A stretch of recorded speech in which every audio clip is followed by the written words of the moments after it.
Hello, everyone. Welcome to my presentation. My name is Fernando Beltran, and I'll be talking about what's going on in New Zealand and its ultra-fast broadband initiative now in its 10th and final year.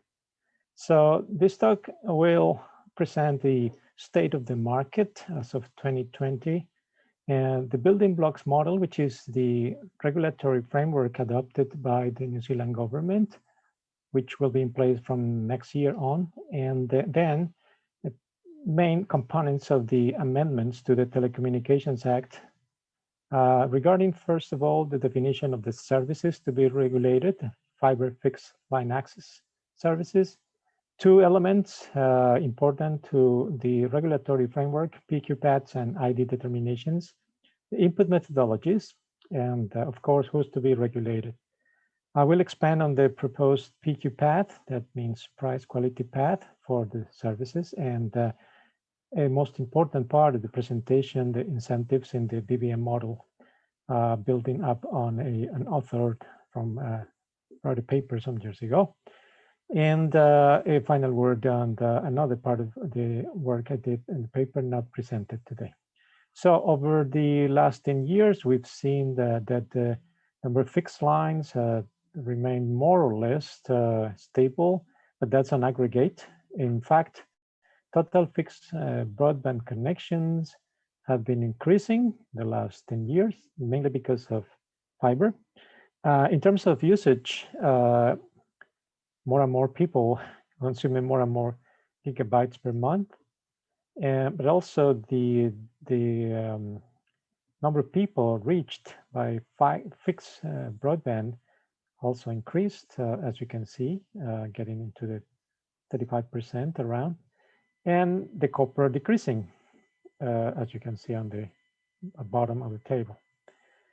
Now, a closer look, the distribution of the different ways that people access the internet, see an increase on fiber and the decrease in copper, with an important place for fixed wireless.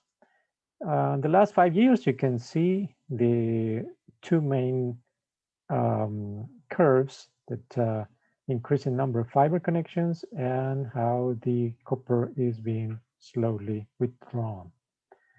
Investment in the last 10 years was strong at the beginning of the term because of the project ramping up. Then it has more or less increased at the slower rate, and also on the mobile, some important investment 7 years ago, mainly for from the RBI project, which is the second part of the complementary project to UFB. UFB, in fact, started 10 years ago when these four companies were chosen in a competitive tender. The largest being Chorus, which came from the split of Telecom New Zealand. This is the infrastructure company, getting almost 70% of the urban centers in New Zealand, as you can see on the map. And the other three smaller companies that are the de facto monopolies for the provision of fiber services in different regions, as you can see. Initially, there was a 75% target, 75% of households to be reached by fiber to the home. The targets that were reviewed to reach over 1.8 million businesses in 412 towns. The government expects New Zealand to be a leading country in fiber availability, and also to have almost 100%, 99.8% of people having access to improved broadband, not necessarily all of them with fiber to the home. As of 31st of March, 281 UFB towns and cities completed, 96% complete, and that means a 64 uptake fiber. The retailer sector, those companies using or purchasing from the companies on the left-hand side, upper left, which are called, by the way, local fiber companies.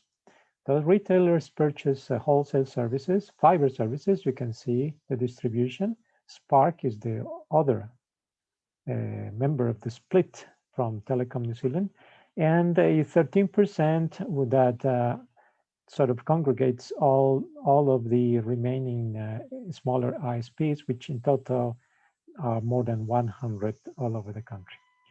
Building blocks model is the approach taken by the New Zealand government to regulate the fiber services defined as fixed fiber, fixed line fiber services. And it's a tool for spreading the expenditure of the regulated firm over time. That is to ensure the path of revenue or prices, which has the property that the present value of the firm's allowed revenue is equal to the present value of the firm's expenditure.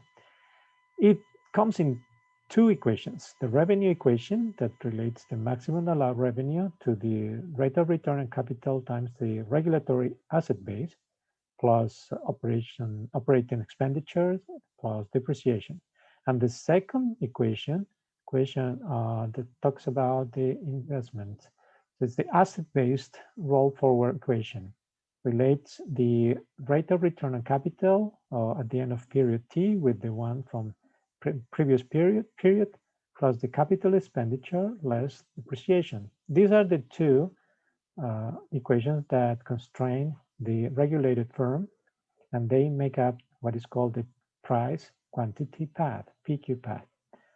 So in 2018, the Parliament finished the review of the Act, and based on Part 4 of the 1986 Commerce Act. Part 6 of the Act is aimed to regulate fiber fixed line access services, or FLAS. A FLAT is a telecommunication service that enables access to an interconnection with a regulated fiber service provider's fiber network. The candidates to be FLATs are usually known, like the one on the list, but the Commission, being able to define it as a service that enables access to, has not committed to just this list of services, and it has plans for others to be determined during the rest of the year. The regulation is going to achieve two things: price quality paths. It's going to be achieved by means of price quality paths and info disclosure determination. So PQ basically determines the maximum revenue that the operator is allowed to earn from its FLAS.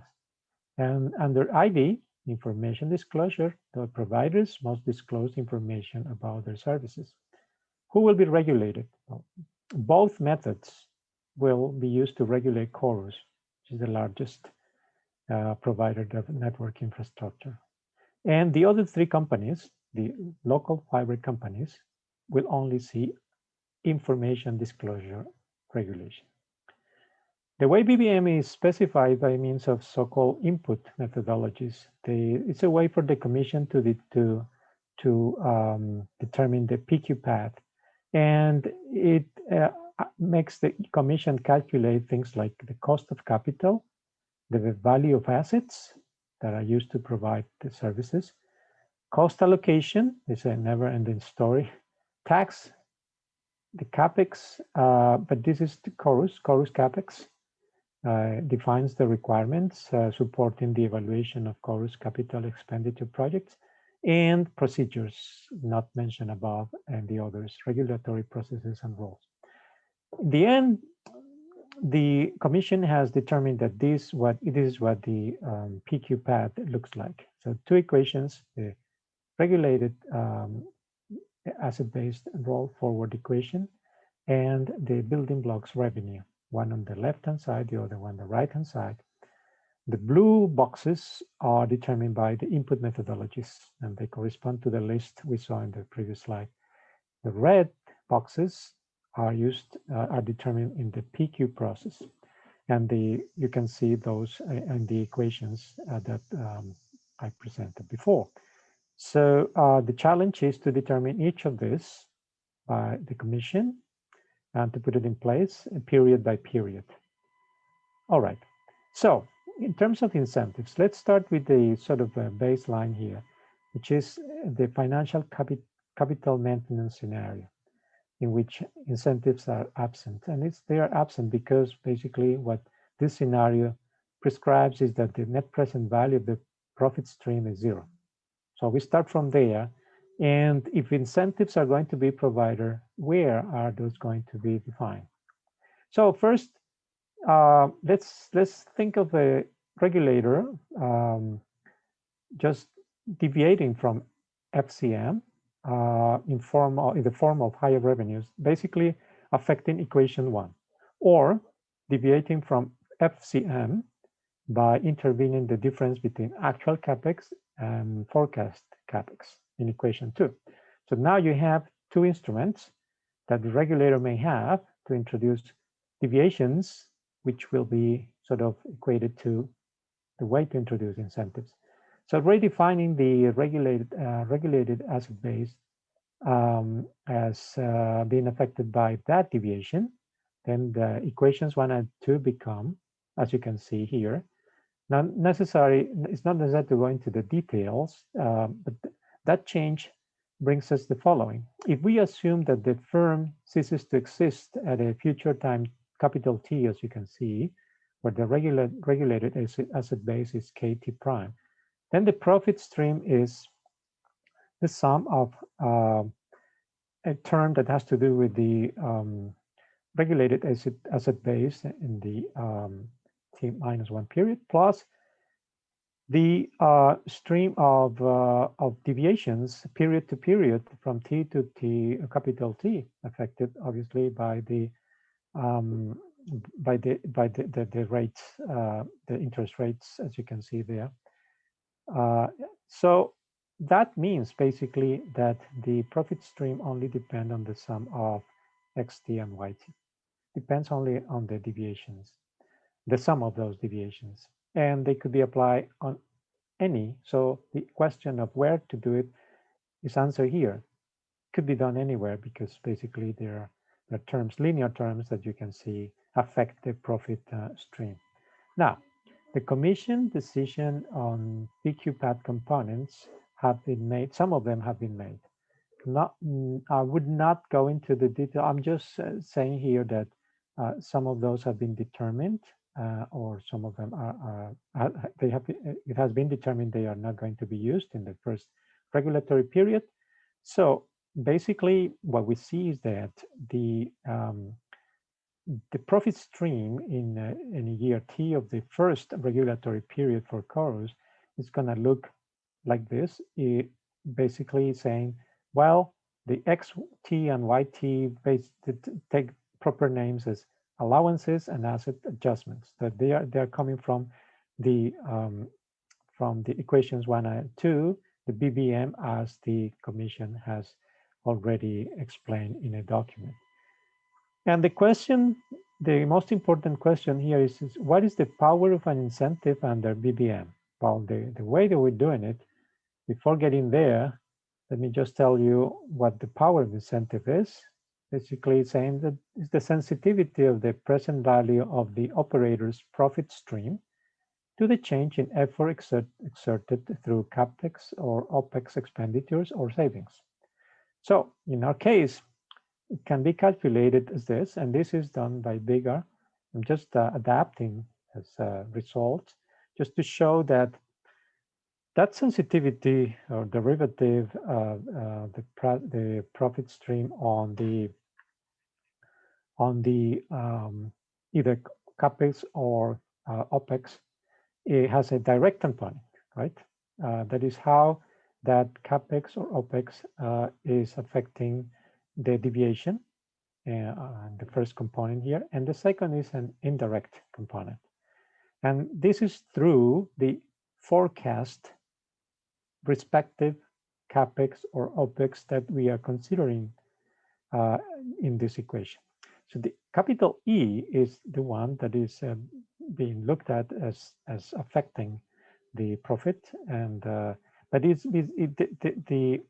the way that the equation is presented is what is the effect through the deviation that the regulator has decided to use or intervene in equations 1 or 2.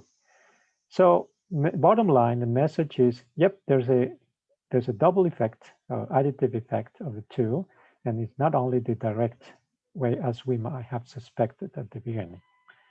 So Concluding, UFB has been regarded as a success largely. We may have some criticisms, but the country is benefiting from that at the moment. Everything under budget. The government decided to use BBM for the new regulatory framework. The elements are the PQ pads, the ID determinations, and the input methodologies. In terms of incentives, which are explicit on the revenue or asset-based roll-forward questions, they reveal not only direct effects, but also indirect effects through the forecast values of OPEX and CAPEX. And that is an important learning here.